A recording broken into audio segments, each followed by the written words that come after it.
y mueve el esqueleto. Un nuevo episodio de este podcast de animación para todo el mundo, y creo que el tema del día de hoy, cortica y al pie, es la añoranza, la nostalgia y por qué empezamos en esta cosa. Sí, en resumen, lo que está hablando Andrés es ¿qué hizo que amáramos la animación? ¿Qué fue eso? ¿Qué vimos? ¿Qué productos consumimos? Que nos invitaron, en mi caso, a montar un estudio, a perder muchas materias y muchos exámenes haciendo dibujos y cosas. Y hoy vamos a hablar de eso, todos esos contenidos con los que crecimos, con los que nos inspiramos para hacer todo lo que estamos trabajando ahora y lo que esperamos replicar, porque muchos de esos estudios que alguna vez hicieron esos productos y esas cosas tan maravillosas, pues son esos estándares que quisiéramos llegar a cumplir. Sí, y yo creo que todas las personas que les gusta la animación tienen esa serie, tienen ese show o esa película que les hizo clic y que nunca se van a olvidar, que les marcó su infancia, o que pueden ser varios shows, ¿verdad? Pero que de alguna manera dijo, yo amo la animación, y por eso es que hay tanta gente que hoy como adultos seguimos consumiendo animación, porque a partir de eso, de niños, fue que amamos esto de la animación.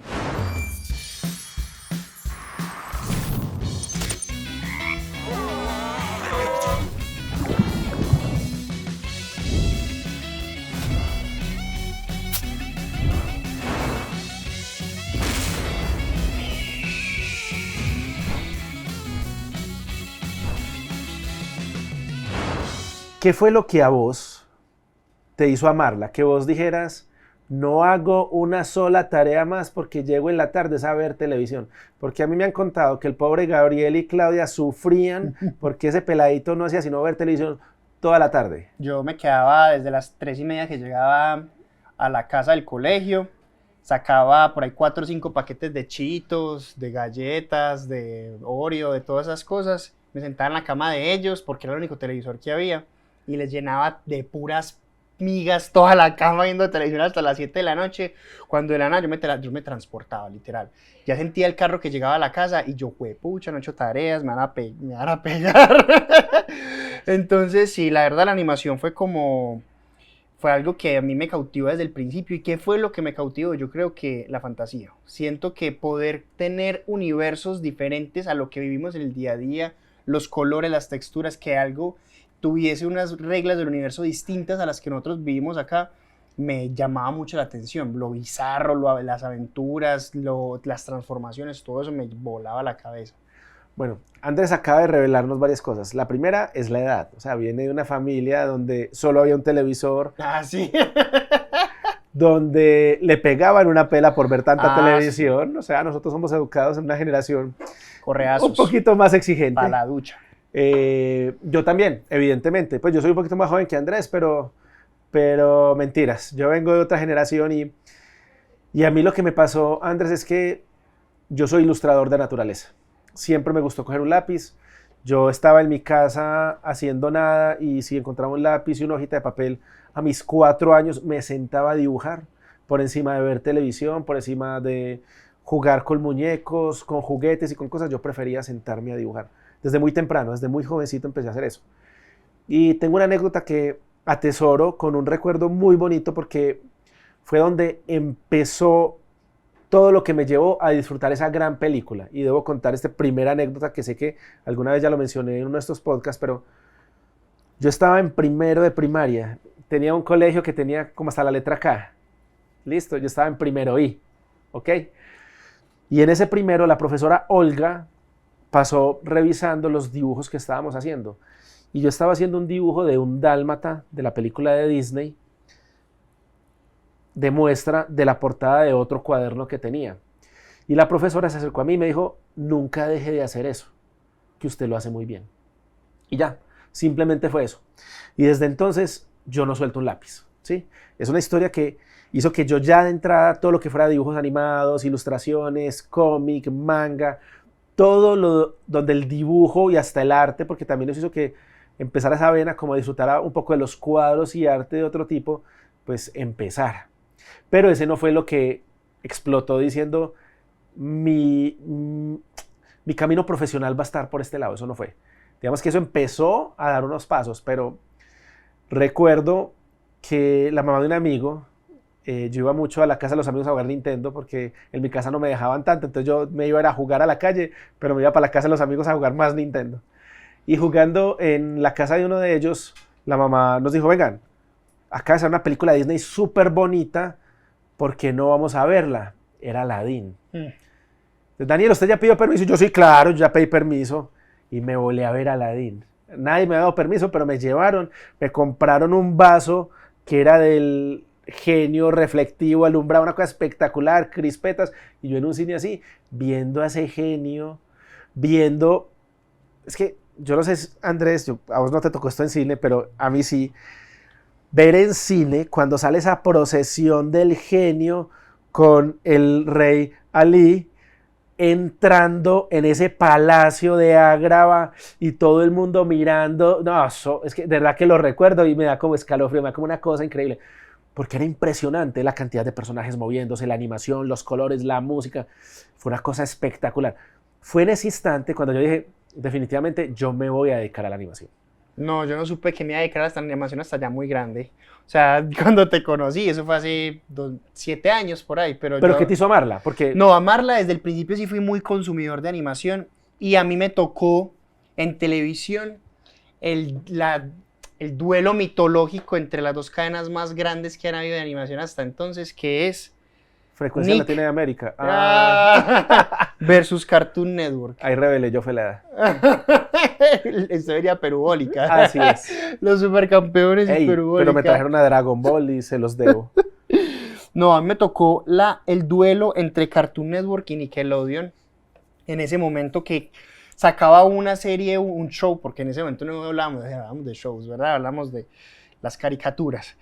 Sacaba uno que, por ejemplo, uno de los que me marcó más fue el laboratorio de Dexter. Salía el laboratorio de Dexter, y chicas superpoderosas, y después el otro salía con Bob Esponja, y cada uno tenía un montón de cosas que hacían pues dudar como de, bueno, ¿cuál de los dos me voy a ver? Entonces competían por la atención.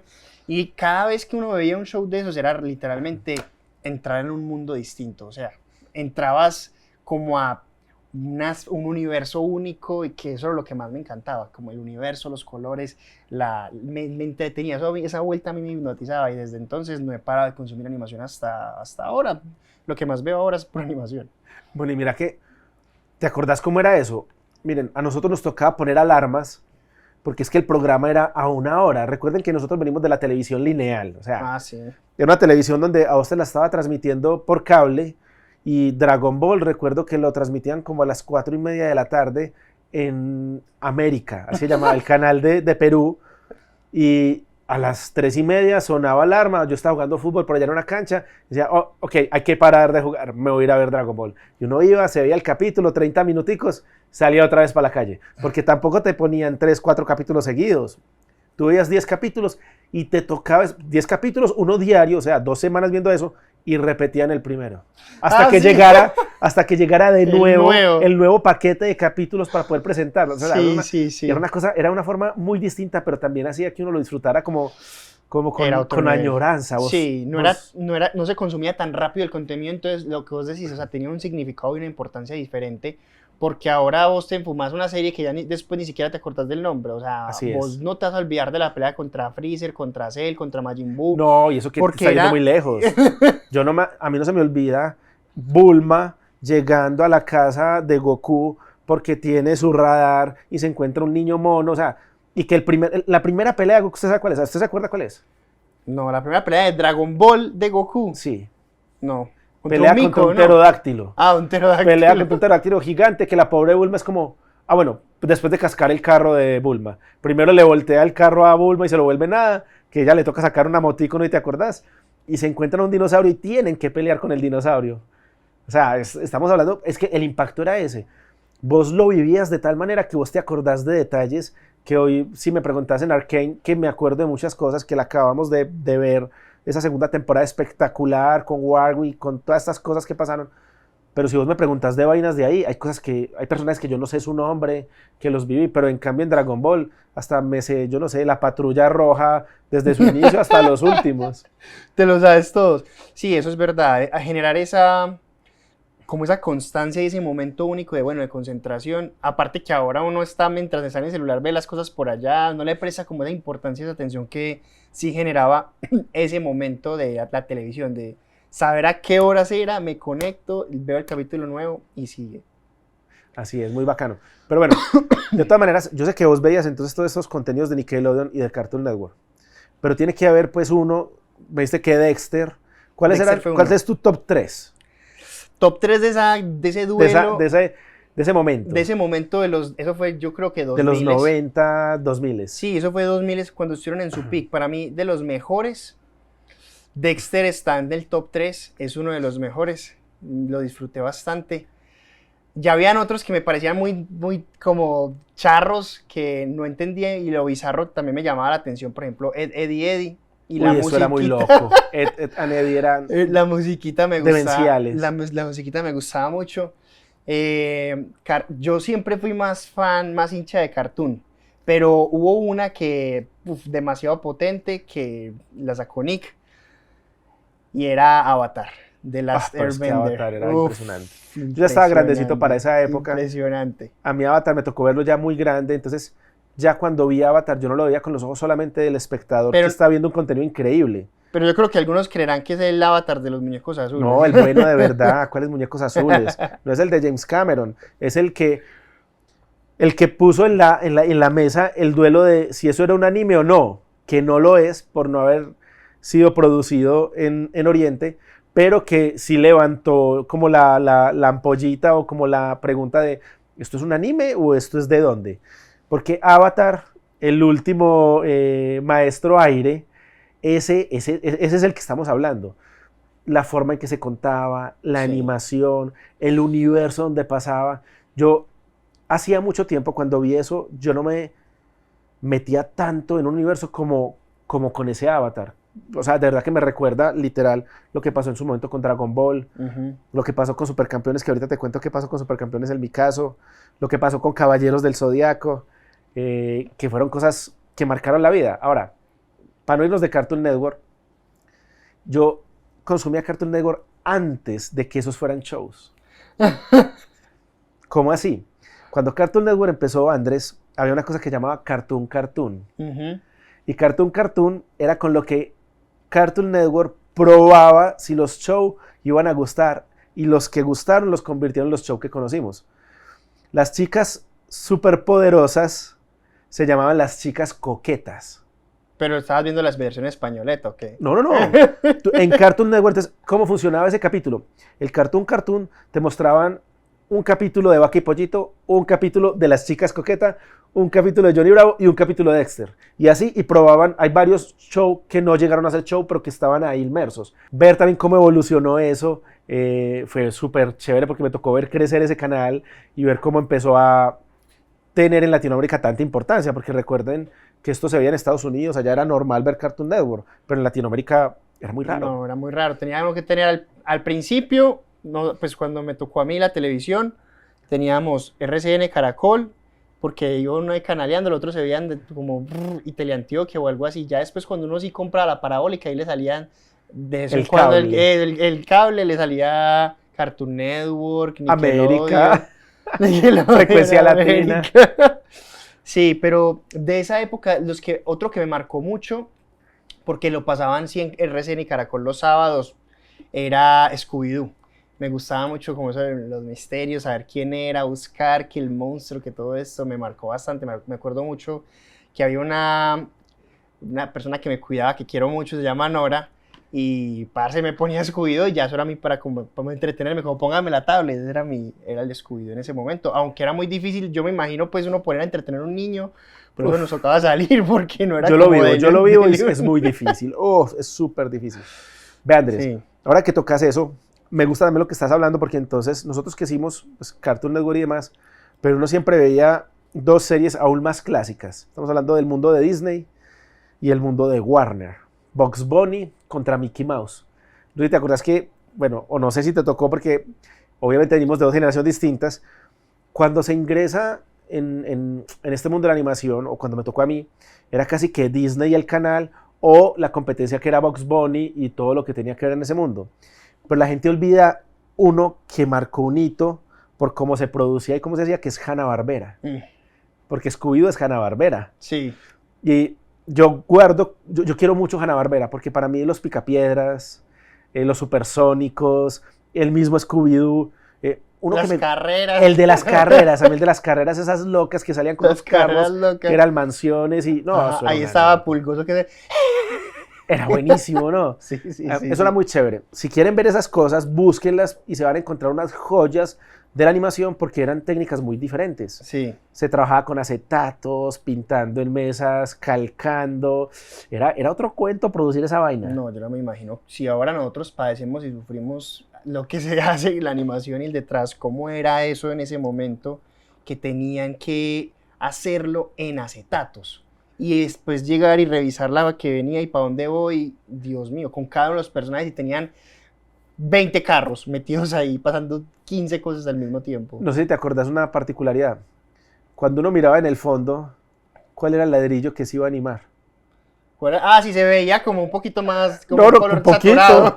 Sí, sí, sí. Porque es que miren, ¿qué Uno pasaba? Uno sabía Los cuál se iba a fondos animar. se pintaban a mano, entonces uno cogía, como coge su papelito con colores, vinilos, acrílicos, porque ellos trabajaban mucho con acrílicos realmente, entonces pintaban eso, y encima en el acetato, pues obviamente el acetato es un plástico, entonces como quedaba el color, comparado con el otro, era súper diferente. Súper Entonces, saturado. uno sabía cuál era el ladrillo que se iba a caer, cuál era Sí, la ropa. Era el ar- como los el- videos. ¿Has jugado Zelda, los clásicos de Super Nintendo alguna Sí, vez? claro. Que Sí, uno veía el muro con las grietas y sabía uno cuál era el muro que había que abrir. Bueno, era sí, la misma historia. pero en ese sí se siente mucho más porque no era tan digital. Pues era literalmente lo que estás Sí, diciendo. total. Se sentía esa saturación del objeto que se iba a mover. Pero igual uno lo disfrutaba como si no supiera qué iba a pasar. Sí, a mí me tocó obviamente eso ya mucho después. Hanna-Barbera, Looney Tunes, me lo tocaban en los mismos canales o reencauches de Caracol o reencauches de Cartoon Network, porque ellos mismos tenían como momentos que pasaban los Looney Así Tunes es. y Bugs Bunny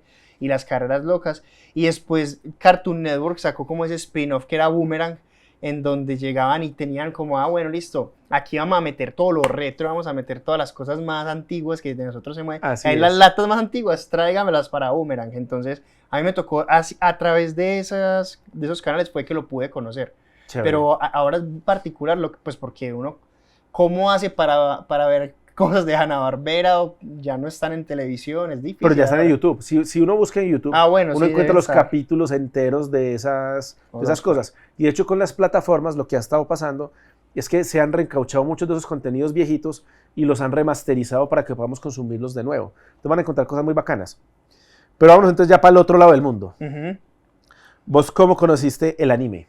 Yo conocí el anime, yo no sé dónde lo veía, pero los primeros que yo veía fueron Pokémon, Digimon, pues obviamente Dragon Ball Z, y una que me encantaba que era Inuyasha, me gustaba Ay, bastante. Inuyasha era muy bueno. Samurai X, me gustaba también mucho. Himura y todo su combo, buenísimo. Así fue que conocí, y ahora grande, pues grande hace por ahí desde 5 años para acá, empecé a ver One Piece. Y yo la verdad siempre lo vi como una cosa para niños, pero parce, cosa tan brutal. Yo confesaré que Impresionante. yo no puedo ver One Piece. Me parece que el dibujo es muy feo, y no me gusta por eso. No, pero Debo de pronto confesarlo. estás hablando de los primeros capítulos, que son feos. Pero si el diseño es feo, ¿cómo va a cambiar? No, los diseños no son feos, son buenísimos, weón. ¿Qué dice el primer capítulo de Melo? Que es un feo. El mono se vista de seda, mono se queda. O sea, pues, olvídate. Te tengo que mostrar los capítulos más recientes porque, parce, son brutales. Bueno. El diseño, la animación, impecables. En mi caso, yo conocí el mundo del anime. El primero que llegó acá, que recuerdo que transmitieron, fue Supercampeones. Yo estaba pequeño, tendría 7 años en ese momento, 8 años, no recuerdo bien cuántos, 10 años máximo. Y Supercampeones, mira cómo era verlo, la experiencia tan increíble que me acuerdo de detalles muy concretos. Oliver es el niño nuevo que llega al barrio y Benji Price era ese mítico arquero al que nadie le podía hacer gol. Y coge este pelado con su camisa roja, porque no estaba con uniforme de New, no nada, camisa roja, una pantalonetica azul cortica, y desde un mirador de Japón, ¡pum!, chuta el balón, y eso cae en la casa de Benji. Benji este balón quién lo tiró. Y ahí empieza como esa historia de lo que íbamos a ver, el conflicto que iba a tener Supercampeones. Pero Supercampeones tuvo algo que a mí me marcó al nivel de que todos los niños de mi generación queríamos ser Oliver Atom. Para vos es normal, Andrés, ver a Japón en un mundial. Antes de Supercampeones eso no pasaba. Japón hicieron esa serie para incentivar el juego del fútbol. Y lo lograron, nos pusieron a jugar fútbol a toda una generación. Y Japón posteriormente llegó a estar en los mundiales y ya clasifica por su talento y por su capacidad. Y eso logró, por ejemplo, Supercampeones en mi caso. Y así conocí yo el anime, arrancando con Supercampeones. Después de eso me tocó, creo que fue Caballeros del Zodiaco y posteriormente fue Dragon Ball. Que Dragon Ball sí tiene toda la historia desde que está pequeño, con la historia de Bulma que ya les conté, hasta que llega el Z, el GT y ahora van en el Super. No, yo me perdí hasta el GT, hasta ahí llegué. No, pero el Super es muy bueno, el Super es mejor que el GT. Sí. Te lo recomiendo. No, ya como que desde el Z dije, no, creo que hasta aquí tuve suficiente dosis de Dragon Ball. Yo sostengo que hasta el Z es el mejor arco dramático porque ya después lo que se volvió es como copiar y pegar una misma fórmula, ¿sí? Pero el Super es muy bueno, es entretenido, peleas chéveres, no sé, tiene unas cosas que siguen siendo muy entretenidas. Pero el mejor, Andrés, de verdad es el primero, cuando él estaba chiquito. Dragon Ball. Porque son aventuras sí. que vos no sabes qué va a pasar una con la otra y la siguiente y la siguiente. No era como ese mismo arco que Freezer, después Cell, después Majin Buu, no. Sí eran historias súper diferentes a conseguir las esferas del dragón. Era muy Hay bacán. un tiro muy chistoso de Goku, creo que es con Bulma y que estaba ahí al lado de el amigo de Krillin. Todos hinchos chiquitos que se le baja como que le agarra la cola o que... Hay una cosa muy particular, mira, ya hablemos del tono, que de vez en cuando uno veía a Goku en bola, y si me entiendes, caminando así, se le veía y no pasaba nada. la cola y no pasaba nada. Pues por la cola y adelante. Sí. Pero sí, no pasaba nada. Ahora eso es imposible de hacer. O sea, pues mira, hay un capítulo aún más chistoso. Sí. Cuando no estaba censurado, a ver, es que en Japón, y esto habla también de lo que pasa en los diferentes países, el tema de la censura en Japón la manejan muy diferente. Sí. Ellos censuran mucho el real, pero el tema del anime no. En el anime uno puede ser muy, muy directo, mucho más crudo. Y hay una escena donde Goku nunca había visto una mujer. Y van a dormir en esa casita que arma Bulma de su cápsula Corp. Sí. Y saca una casita y entonces Bulma se acuesta en la almohada y en la cama. Y se acuesta con la pijama para arriba, entonces se le ven los calzones. Y como el pobre Goku nunca había visto una mujer, él cree que lo que está debajo de los calzones es una almohada. Entonces él coge y toca, ve que eso está blandito y se acuesta y se duerme ahí. Y pasa la noche dormido ahí. Cuando se levanta Bulma, está el niño ahí encima de ella. Entonces es un tema de censura que, claro, cuando nosotros estamos viendo las cosas, no había como esa protección que hoy tienen por lo que ven los niños, por lo que consumen, sino que veíamos cosas muy pasadas. No estoy diciendo que esta sea una de ellas porque era chistoso. O sea, hasta para uno resultaba chistoso que él fuera como tan ignorante ante las niñas, las mujeres. Era demasiado divertido. Era muy chistoso. Sí, creo que en uno de los chistes también creo que el Goku, como no sabía que existían también las mujeres, ve a Bulma y dice, ay, pero ¿dónde está su cola? Es algo así. O sea, así era muy normal eso. Y le pregunta que por qué tiene esas cosas adelante tan raras. O sea, sale con unas cosas de niño inocente que nunca ha visto una mujer. Sí. Bueno, y a vos que te tocó así todo Dragon Ball, el chiste de que le venga la sangre por la nariz como al maestro Roshi, que ya lo siguen utilizando todos los japoneses en todos los animes, ¿eso de dónde viene? ¿Eso viene de ahí? ¿Eso viene de Ranma? Eso viene de antes. Eso viene de antes. A ver, puede venir de ahí. Y voy a explicar por qué. Dragon Ball aquí llegó después de muchos animes. Y ya en esos animes tenían lo del chorrito de sangre que le salía de la nariz. Pero para explicar, ¿por qué el chorro de sangre en la nariz? ¿Era cuando se excitaban o cuando viene una mujer una mujer desnuda, una mujer hermosa? Cuando veían una situación de esas, ahí mismo pum, el chorro de sangre por la nariz. Pero lo que pasa es que Dragon Ball es muy viejo. Cuando uno se va a ver cuando se publicaba Dragon Ball en Japón, es por allá en los 80. Lo que quiere decir que el manga es mucho más viejo. ¿Sí? Entonces hagamos una idea de que yo no sabría decirte, de verdad no sabría decirte. Vamos a averiguar. Porque los animes que nosotros consumimos en los 90 y los 2000 fueron animes, por ejemplo, Macross, que es una cosa espectacular de unos robots que tiene otro nombre, se me acaba de escapar el nombre en Estados Unidos. Mira, 26 de febrero de 1986 se ¿Sí ves? publicó el capítulo de Dragon Ball. El primer capítulo, El pero primero. busqué el manga, que salía en la revista Shonen Jump, que es la revista más famosa de Japón, donde se sacan todos los animes, todos los manga, bueno, los animes no, los manga, ahí nació Naruto, ahí nació Dragon Ball, ahí nació One Piece, ahí han nacido todos los que conocemos, el mismo Caballeros del Zodiaco, todo nace desde ahí. Mira, el primer capítulo de manga de Dragon Ball fue publicado el 3 de diciembre del 84. Nació conmigo. Sí. Esa es la conexión. Yo soy del 84, no hagan cuentas, no hagan cuentas. Bueno, pero veas, eso ya tiene, ¿qué? 20, 40 años. Está ¿Cierto? viejito, ¿cierto? Pues Dragon Ball, Sí, listo, Dragon Ball. Bueno, en esos animes, me contabas ahorita vos de Pokémon, Ujú. me contabas de Digimon, ¿qué Yo- otros viste por ahí? Yo fui ese niño experimento, creo, de esa generación de los japoneses entendiendo la fórmula del marketing. Porque cuando en ese momento que sale Pokémon y Digimon era atrápalos todos. Entonces había que tenerlos todos, había que tener un Pikachu, un Squirtle, había que tener Charmander, Charizard. todos, ¿sí me entendés? Y en ese me acuerdo una cosa que, en una anécdota, que cuando usted juntaba como 5 bolsas de leche de colanta, a usted le daban como un afiche con todos los, donde tenía que ponerlos, son solo 150, son solo 150. Entonces usted con 4 bolsas de leche, 5 reclamaba el afiche. Y ya después, juepucha, tenía que conseguir 2 bolsas de leche para que le dieran el stickercito. Entonces éramos en la portería, mis amigos y yo, esperando a que pasara el camión del que repartía la leche para el man, que el man era el que tenía el dealer de los figuritas y los íbamos pegando uno por uno hasta poder completar los 150. Me estoy sintiendo muy viejo, o sea, el carro de la leche iba a tu casa y dejaba la leche. Sí, el carro de la leche y llegaba Eso con ya no unas se ve. canastas. Eso unas ya no se ve. canastas, No, en mi casa llegaba a también. la portería y ahí nosotros íbamos por la leche y el man que llegaba con eso teníamos las bolsas ya lavadas ahí, le dábamos las bolsas de leche y él nos devolvía, nos daba la figurita de la semana. Y así nos tuvieron, no, pero No, pues es que son imagínate, 150, son 150 semanas. Fue como, no, yo creo que Son 3 años. fue como un año entero haciendo la colección y la llené. Y ya después llegó la moda. Entonces, ¿por qué digo que fui como esa generación de El experimento. el experimento? Porque es que los japoneses se dieron cuenta de que esto es un negocio. Entonces, había que tener un montón de peluches, de todo tipo de merchandising para poder rentabilizar también la serie y nos invadieron con Pokémon de todos los estilos.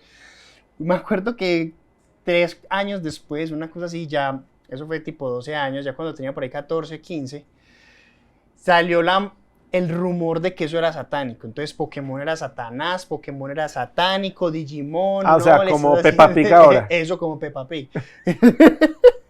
Haga de cuenta. Entonces yo todo asustado, yo tenía eso en mi habitación y yo dije, no, yo no puedo tener esto satánico. Y entonces empecé como a sentir, a sugestionarme. No, y él es muy juicioso, él va a misa todos los domingos, Sí, reza todos los claro, días, oro. se echa el Padre Nuestro, sí, él es súper católico. Tal cual. Entonces lo tiré, ya me tocó botar eso. No fui capaz como con la No pudiste conciencia con moral, no con pude la esa energía presencia de Satanás oscura. en tu habitación. No, estaba Belcebú todas las noches ahí, me daba el besito para acostarme. Dije, no, yo con esto no puedo. Entonces me tocó botar. Lo que me costó un año la colección de todas las bolsas de leche de la casa, llevándolas. De huevo, me dejé influenciar. Qué belleza. Pero bueno, yo por ejemplo, Andrés, me acuerdo mucho de esa época, porque uno lo coleccionaba era con tazos. Ah, los tazos, claro. Con los tazos. Entonces uno diciéndole al papá compré yuppies, pero uno no se comía ninguno de esos Abría chitos, esa huevona, sino que uno solo abría eso, para sacaba los sacarle. tazos y uno se olvidaba de todo el paquete que le dieron. De Tal todos. cual. Y uno buscaba cómo conseguir más paquetes y uno ponía a comprar a la tía, a la abuela, al hermano, a todo el mundo que comprara tazos para uno quedarse con ellos. Y se iba uno a jugar con los tazos, a voltearlos, ¿no te acuerdas que jugar a voltearlos y no sé Sí, qué? sí. En el colegio para poder tener y completar eso. Sí, no, los tazos fueron legendarios, cada uno tenía unas colecciones y básicamente que era un tazo, un pedazo de plástico cartón. ahí, plástico ahí que uno tenía que tirar para voltear los otros y uno tenía colecciones largas, de Digimon, de Pokémon sobre todo, Pokémon fue el que más me tocó a mí. Ahora de los tazos. álbumes. los álbumes de eso. Es que yo por eso, yo fui esa generación que le embutieron. No, como pero no el fuiste vos merch. solo, no. Desde la mía venían probando y de pronto ya la tenían Ah, perfeccionada sí, con y vos. ahora yo no me imagino ahora con tus hijos cómo debe ser eso. o No, sea, yo no les he presentado que es un álbum. Y espero que tengan por ahí 17 para mostrarles el primero. Pero por ejemplo que los Hot Wheels ahora, ¿no? Ah, Vos bueno. podés tener 500 Hot Wheels por... Bueno, eso ya no es que nos hizo amar la animación, pero sí, hoy en día, por ejemplo, en Japón fueron muy claros de cómo vender los muñecos a través de eso. Y entonces Sí. los Pokémones, uno de los primeros fue Gundam, que eran esos robots bacanísimos, esos mechas impresionantes, una cosa increíble, súper bonita. El mismo Evangelion que tenía los diferentes Evas, o sea, eso era muy bacano. Pero aquí en Occidente, quien hizo ese desarrollo al pie de la letra fue Mattel. Sí. Mattel entendió que si publicaba Te series pegan. animadas para los niños iban a Sí. reventarla. Y vimos Sí. casos como el de G.I. Joe, Max Steel. pero Max Steel es muy reciente. Los primeros que dieron fueron Transformers. Bueno, pero, Transformers a mí no, a mí Max Steel me tocó cuando yo estaba muy pequeño. pero Transformers era de acá o era de G.I. Joe, o era de No, Oriente. Eso es Oriente. Bueno, porque creo que acá fueron los G.I. Joe, que tampoco sé si eran de Oriente. Los G.I. Joe eran unos muñequitos, unos soldados norteamericanos súper tesos que precisamente hicieron la serie para vender los muñecos. Lo mismo pasó con los Transformers. Mire, los Transformers nacieron en el 84 y lanzamiento entre los juguetes desarrollado por buen año, Hasbro. hombre. Hasbro en colaboración Hasbro. con la empresa japonesa Takara. Hasbro. Bueno, Hasbro, Mattel, creo que esos fueron los que entendieron bien esta figura. Sí. Hoy mi hijo me lleva todos los fines de semana si voy al Tesoro, a un centro comercial de la ciudad de Medellín, y me tiene que llevar a un lugar que se llama Pepe Ganga, Toysmart o algo así como ustedes, al que ustedes quieran, Toys R Us. y me hacen pasar por todos los carritos de Hot Wheels que hay. Y siempre me dice, papá, compremos uno. No siempre compramos uno, sino ese niño ya tendría cientos de carritos de esos, pero siempre quiere uno. Sí. Bueno, retomando entonces con la línea del podcast, que es qué nos marcó y cómo estamos aquí, por qué estamos aquí hoy. Estuvimos hablando mucho de los shows, pero nos hace falta tocar la parte cinematográfica. ¿Ok? Porque, bueno, vos la tocaste, la tuya fue Aladino, pero a mí la parte cinematográfica de las cosas que más me marcó, yo tenía el VHS del Rey León y lo veía con mis primitos, pero pues 3, 4 veces seguidas los fines de semana que me iba a amanecer donde mi abuela en un televisor de esos de madera, que uno tenía que hacer y ta, ta, y tenía el VHS encima. Que solamente funcionaba el VH en el canal 4. Eso, y nos tocaba, lo prendíamos, ahí iba calentando y los colores iban llegando, le metíamos el VHS y ahí el Rey León la vi 1000 veces. Y otra que me marcó muchísimo cuando la vi ya un poco más grande también fue Dumbo. Dumbo, que tenía una parte psicodélica, que era lo que A te los pasó a elefantes vos, que sí, bailan. lo que te pasó a vos con Es el increíble, Aladino, estoy me de pasó a mí acuerdo. cuando Dumbo se emborracha. Pero es muy impresionante, espectacular. es hermosísimo, es Es hermosísimo. espectacular. ¿Sabes cuál otra me marcó mucho? Recordando eso de repetir y repetir, una película que yo me repetí 4 veces en cine. Y esa película fue Toy Story. Uf, Cuando brutal. veníamos de películas como Aladdin, de Blancanieves, teníamos Pinocho, teníamos Pocahontas, Joroba de Notre Dame, todos estos clásicos, Ujú. incluso Ghibli ya sacando sus películas, sí. pero llega Toy Story y cambia la historia del cine completamente. Cuando yo recuerdo haber visto Toy Story la primera vez, yo veía esos muñecos y decía, eso es la vida real, eso está pasando en mi casa. Pues yo digo, esto es real, o sea, a mí Muy no me loco. pueden decir que esto no es real. Si esos muñecos, los muñecos de mi casa, cuando yo me volteo, tienen vida. Eso, yo llegaba a la casa y me volteé a ver si de pronto se sentaban o algo, pero desafortunadamente no pasaba, no, eso solamente pasaba en Toy Story. Fue impresionante el cambio y el brinco que tuvo el mundo de la animación en ese instante. Yo recuerdo que ahí, yo siempre he sido un amante del dibujo, o sea, de la Ujú. técnica de la animación vieja, de la dibujada, pero en ese punto yo dije, wow, esto ya es otro nivel, ya es otra cosa. Ellos cambiaron completamente la historia, tenés razón, o sea, Toy Story, y no solamente por la técnica, sino la historia como tal, el contenido de Toy Story marcaba mucho esa añoranza, el tema de la amistad, pues la gran canción Yo soy tu amigo fiel, entonces le pegaba a uno muy duro Sí. la historia. era muy bonito y hasta uno se iba y cogía el juguete de uno que uno quiso en su momento y decía, ah, que no cabe mi juguete. No, porque era una cosa nostálgica muy tesa, muy impresionante. Pero Sí. también recuerdo que eso fue una de esas experiencias cinematográficas que yo quedé impactado y la tuve que ver una vez y dije, no, esto no es suficiente, me la vi 2 veces y dije, no, me falta otro poquito, la vi 3 veces, la vi 4 veces en cine. Sí. A mí también cinematográficamente me impactó mucho Ghibli. Ghibli, cuando la primera vez que lo vi, pues vi ese universo. ¿Cuál fue el primer que viste, Andrés? El primero que vi fue El viaje de Chihiro. Fue el más también. famoso, fue el que ya como que nos hizo aquí a Occidente decir, ah, existe esto. Y cuando, pues la verdad, el viaje de Chihiro es una cosa impresionante. Está pelada en los baños viendo todo ese montón de Lo que pasa, monstruos. esos baños que es como también como un danzar, como una procesión de monstruos, Sí, uf, entrando, saliendo, con líquidos, con... uf, es ¿Vos te imaginas la impresionante. animación de eso? No, yo no me quiero imaginar. Pues Por el ahí, proceso de por ahí animación de dicen eso. que hasta un plano se demoraba como un año hacerlo. Yo no sé si ese man le animaba un frame pues al día o qué, pero impresionante. Sí, es muy tremendo y a mí también me pasó, fue el viaje de Chihiro quien me presentó el anime cinematográficamente hablando, cuando empezamos a ver esas películas de ellos con esos detalles. Además que me gustó mucho una cosa, Andrés, y es que la fotografía es como más poético, es como más con otro ritmo, se toma las cosas como con otra, como más cine, francamente, o sea, lo hacía con un cuidado Sí. que es una obra de arte, o sea, y después, posterior a eso, yo me encontré con otras joyas como Ghost in the Shell. Sí, pero yo no, para antes de movernos de Ghibli, a pesar de que la primera y la más famosa y la que se ganó el primer Oscar fue El viaje de Chihiro, la que más me gusta es El Castillo Vagabundo. Y Es muy buena. me hizo casi todas las cosas de Ghibli. Hay unas muy experimentales, como hay una, la princesa, Mononoke. no, la princesa Mononoke es muy buena, pero hay Ah, la del otra, honguito, que es como un honguito de ella. no, es como, ella es una princesa que habita en los bambús y la Sí, técnica todo el sí, tiempo que va parece como, cambiando. pues no es un Ya honguito, voy que a es como, averiguar cómo se llama, pero me gusta mucho de Ghibli es esa fantasía y esa capacidad de crear esas aventuras que cuando uno lo ve, incluso ya su misma estética, pues mira, hasta ahora las IAs determinaron que hágamelo estilo Ghibli y ya sacan estilo Ghibli, pero ellos fueron capaces de crear un estilo único, marcaron literalmente pues la tendencia en Japón porque son pero de para mí el hecho, top de yo leía sobre los eso, estudios. ya que tocas las IAs, el estilo Cayuca, Ghibli ha pasado y ha evolucionado por muchos estilos. Cayuca. Cuando uno mira el viajar de ellos, te vas a encontrar con 3 o 4 formas de hacerlo. Obvio, después lo perfeccionaron y tiene un lenguaje audiovisual que ya es muy de ellos. Kaguya, es la que te digo. Sí, si ustedes, por ejemplo, saben la princesa Kaguya, sí, creo que es esta. Es literalmente una cosa en blanco y negro, o muchas partes son en blanco y Ya. negro, y son así rayones raros. Entonces, las transformaciones, como que ese transformismo que permite la animación 2D, entonces ella cambia las proporciones, los volúmenes no importan, es muy diferente al resto.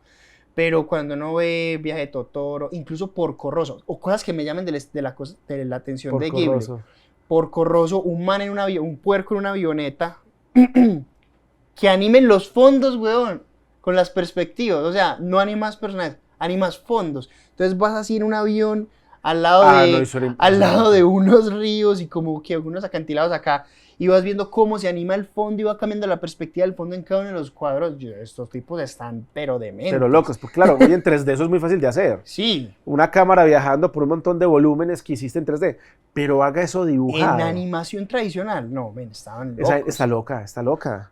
Estaban, Sí, no están. están. Están locos. Todavía Pero lo pienso. para mí las tres películas, pues incluyendo a Shihiro, pero las tres mejores de ellos están entre Castillo Vagabundo, Nausicaa y La Princesa Mononoke. Esos son los que más me gustan. Yo, yo creo que me quedo con Chihiro y el Castillo Vagabundo. Para mí esas dos son Sí, son muy espectaculares. buenos. El Castillo Vagabundo es muy bueno. Es muy bueno. Los personajes, la historia. Tiene unas cosas que a mí me encantaron. Sí, Bueno, y siguiendo con eso, Andrés, a mí me gusta mucho la forma de ver el mundo de Oriente. Ellos tienen unas joyas, tienen unas cosas como Ghost in the Shell, que fue ese anime que presentó este mundo moderno con robots, hacia donde hoy en día nos vemos más cerquita que nunca a ese universo, donde ya somos cyborgs y tenemos un montón de mejoras a raíz de la tecnología. Entonces, Ghost in the Shell fue uno de esos que yo dije, esto es increíble. Akira, otra de esas películas que me voló la cabeza, que yo dije, ¿qué es esta cosa tan loca que yo acabo de ver? Y una un poquito más reciente, que le recomiendo a todo el mundo, Inception, fue una película que en Hollywood tuvo un impacto muy grande, por lo que logró y ganó premios y todo. Pero hubo una película antes de Inception, que es Inception animada, y se llama Paprika. Quienes hemos seguido ese mundo del anime, de las películas, yo los invito a que vean a Paprika y ustedes van a decir, esto tiene mucho en común con Inception, porque habla del sueño, de la gente metida en sus cabezas, viviendo como una realidad alterna, tiene mucho que ver con eso. Pero es más hardcore como en la manera en que ellos habitan esos sueños, porque no tienen esa limitación física del sueño. En Inception ellos sí se vuelven entonces francotiradores y van y están por allá peleando en la nieve, pero esos manes llegan y le meten la mano en el cuerpo a la otra por el abdomen y se lo bajan hasta la cara y eso se transforma.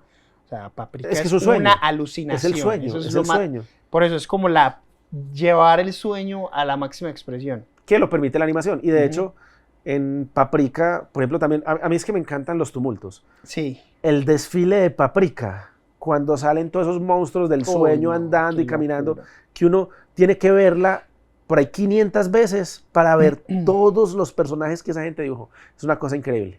Mejor dicho, este es un poquito de todas esas películas que No, nos sí, han marcado a demasiadas. nosotros.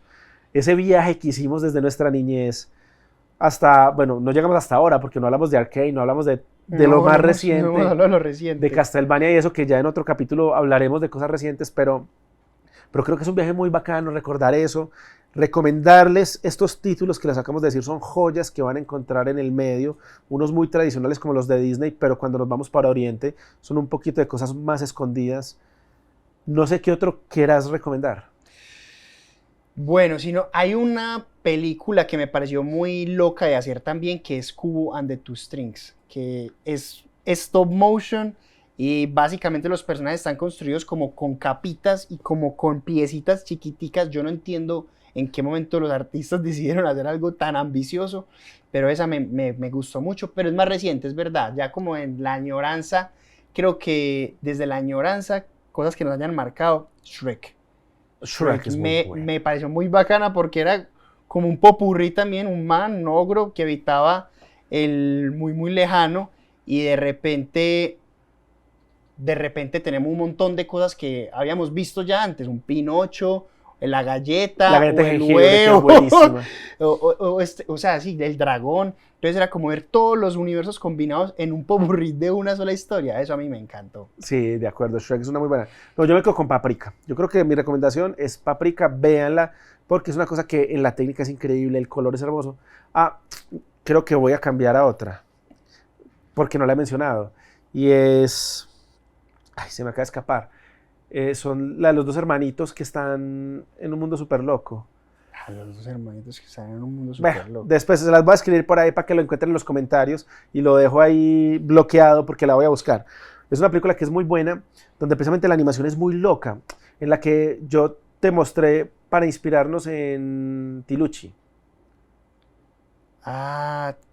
Pero no recuerdo el nombre, pero bueno, se los va a quedar King debiendo. Creed. The Conking Creed. Esa película es loquísima, es bizarra, Sí. muestra la parte más oscura de la gente y muestra también una persona muy blanca, muy pura, como que esa ingenuidad de los niños, pero la animación le vuela a uno la cabeza, se mueve, una perspectiva, Sí, unas es cosas. brutal. The Conking Creed es el recomendado que yo les dejo.